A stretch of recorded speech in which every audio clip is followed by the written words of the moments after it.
Hi everyone, welcome back to my channel, Victoria Nicolau, where I talk about writing and culture and whatever else I want to talk about. Today I wanted to chat about the three biggest hurdles that a Russian American writer experiences. For those of you who don't know, I'm Russian American, and it's been really interesting being in this dual culture and try to make it as a writer in America. So I just wanted to talk about it because I've never seen any videos about it, and I wish that if I were starting out I could get a glimpse of it from somebody who kind of has been down the road a little bit further than me at least. And I figured I would make this video for those of you who might be interested in writing and are toggling between the two worlds.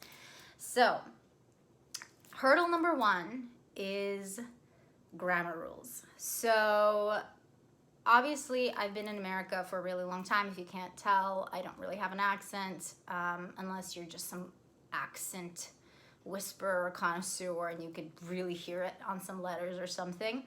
But I've been in America a really long time, so I speak and think in English. However, I do still speak fluent Russian, and it depends also. In certain subjects I actually am more fluent in Russian than in English.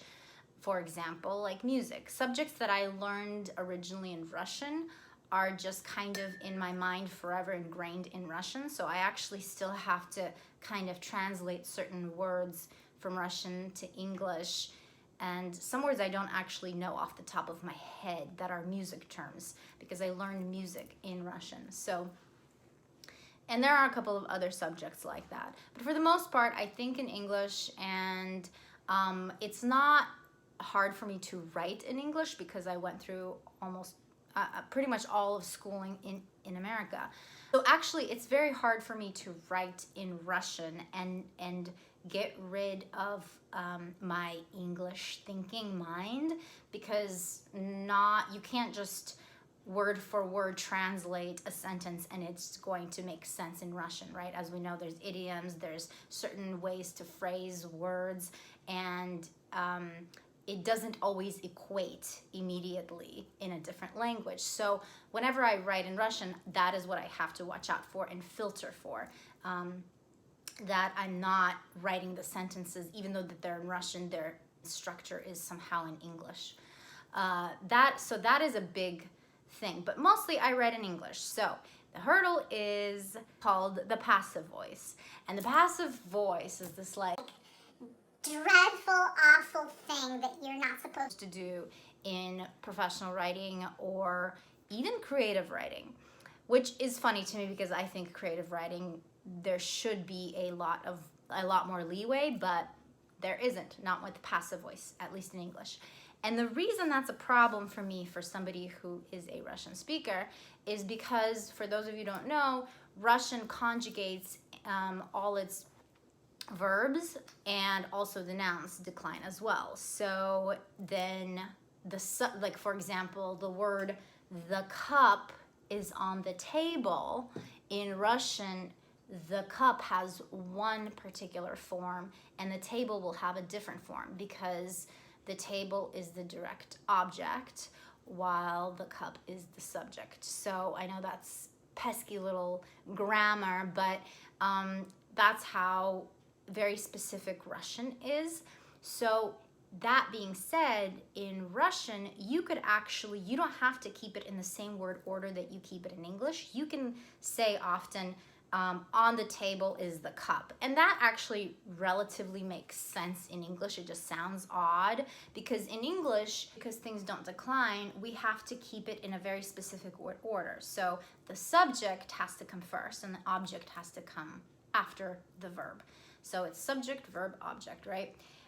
But when things are very clear as to who's the subject and who's the direct object, it really doesn't matter which order the words come in a sentence. But let me give you a better example. The phrase I love you, right? You can kind of say you, I love. You can keep it there. But you can't really say love I you or love you I. None of that really makes sense. But in Russian, you could mix and match the words it will all make sense because the verb will be clearly going to the subject, right? And then the object, it doesn't matter where it is because of the special declination, it is going to be clear that it's the object. So that's grammar. I bet you didn't think you'd be hearing about grammar when you clicked on this video. Sorry if you're still here. Okay, basically my point about passive voice is that I am used to hearing sentences in all sorts of word orders. And to me, it's fine, and it actually keeps the writing very snappy and fresh and interesting because you could change the word order of a sentence based on what emphasis you want the first word to have. However, in English, it gets a little monotonous because it always kind of has to be subject, verb, object, subject, verb, object. And for somebody who is used to randomness in the word order, I very much like passive voice because then I feel like I have a little leeway with putting the object first and then the subject. So, I mean, this is a really bad example again, but instead of I'm sitting in the chair, you can say something like the chair is being sat in, right? So passive voice means something is happening to this object. And English writing is Frowns upon it, spits upon it. like it just hates passive voice. And I very much appreciate it because I like the different cadence that it offers. Now, I didn't even realize this was going to be a problem, like I said, because I'm thinking, okay, I've been in America a very long time. I think in English, I don't think I'm going to have a problem with trying to not phrase things in an odd way. But actually, I have to watch out for passive voice a lot because in the beginning, I used passive voice like it was no big deal until I realized it's such a big deal. Granted, I hope that it will change with time because I think you can still be very... you can't just delete all passive voice. I think you have to know when the rules can be broken, and especially if you're breaking them on purpose to add that extra different cadence or an emphasis on a certain word. And I'm not like a stickler to every rule always. So that's one issue I've had. And passive voice is just an example. There are a couple of other issues that I feel like I sometimes face where I realize I didn't even think about a certain thing until somebody who's a native English speaker points it out and says, oh, are you not a native speaker? Like I've had this actually with certain critique partners. Somebody once asked me, are you not a native speaker? And I said, no. And she's like, yeah, I could tell because of this thing that you did in your sentence. It's not something a natural native speaker. And I don't even remember what it was. It was like another word order thing. Yeah, it comes out here and there, and that's just something you have to keep in mind, but definitely watch out for the passive voice. That's like such a big, I think that's a really big hurdle for those who are starting out in general, but especially if you have a different language that you speak that is more flexible in its word order. So that's number one. Number two is stereotypes, the hurdles of stereotypes, especially Russian stereotypes. I mean, let's be honest, like 90% of Hollywood movies portray Russians as the bad guys, or in general Slavic people as the bad guys, and probably it's the same in literature. However, okay, and then let's say the other 8% is maybe Slavs are not the bad guys, but they're just like the crazy wild ones. They're just like the ones that don't care, and they have this crazy accent, and they do the squatting Slav, and they're a very monolithic character and pretty one-dimensional. They're there usually for like the theatrics and the crazy one, and like 2% of movies and books portray Russians as multi-dimensional characters with their own incentives and motivations and a heart and a mind. And I'm not talking about you have to portray a Russian character as good. No, they could be even a villain as long as they are multi-dimensional and they're not just like the bad guy for the sake of being a bad guy. But anyway, so I feel like stereotypes are really tough because at the same time as while people like to see in the industry stereotypes being broken, there's almost like a weird subconscious undercurrent of when you do break that stereotype and you do present a new character, it's almost like they have to place it somewhere in a shelf that they didn't know exists in their mind, and it's like unexpected. And some people will like it, and other people are just so unused to thinking in that way that they kind of move on. You know, they don't like the story, or they don't vibe with it because they don't know where to place this new way of thinking. So that's hurdle number 2.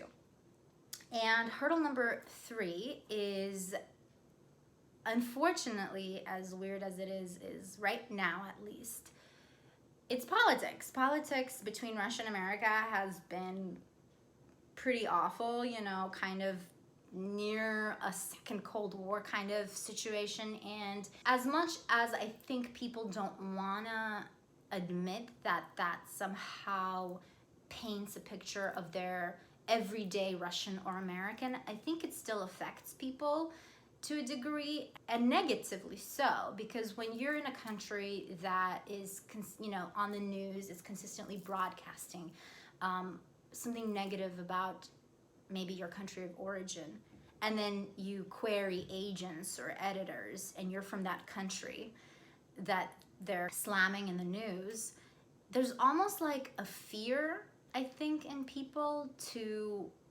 read or represent something from that country. I definitely noticed this. It's a very strange place, and not everyone, of course. There are people who love to go against the narrative. There are people who love to challenge it, who love to hear different perspectives, 100%. But it is, I still feel it. It's an undercurrent, and it's not fun. It's not a fun one. So I'm hoping that by some miracle, sometime soon, we're gonna pass this little hiccup in history and not let it escalate to something worse than it already is. And that way we can start healing, and the countries could not view each other so negatively, and we can move on. And then us creative types don't suffer from the shade that's being thrown our way, that we're cast under because of the political situation. But anyways, those are the 3 biggest hurdles so far I've found. Granted, I'll throw one more hurdle in that I just thought of. The hurdle is there's not a really big Russian-American community of writers, particularly contemporary fiction writers. I think, you know, for a while with a lot of the Soviet immigrants, there was a scene of very serious kind of investigative journalists or political commentaries that, you know, take themselves very seriously and that have a lot of serious subjects to cover, because obviously they were refugees, and so they have a lot of serious subjects they want to talk about and discuss. And there was a very developed, I think, scene for a while of Russian American writers, or anyone from the Soviet Union. Really, it doesn't have to be actually ethnically Russians, but Russian speakers. But it's kind of diminished to not really something that I see or notice, or definitely I don't feel the support of. Like, I feel like many other immigrants band together sometimes to help each other out in like the new country, and we don't really see that with the Russian community. Granted, maybe I just don't know about it. Maybe there is a super vibrant Russian American writing community somewhere that I just haven't seen. Please, if you have information about such a community, leave it in the comments down below, because I would so love to find it and make some new friends. We could cry about whatever writing injustices we have to overcome. Anyways, so those are the hurdles that I face as a Russian American writer. And if you are from Russia and you're trying to write or be some other creative type in America and you face some hurdles, leave them in the comments down below, because I would love to hear your voice. Maybe we can start the community that we so desperately want and need. Well, at least I do. Maybe you don't. But I would still love to hear from you. And yeah, if you have any other comments and suggestions, please leave them in the comments down below. Please subscribe to this channel. Thank you for watching, and I'll see you guys later. Bye.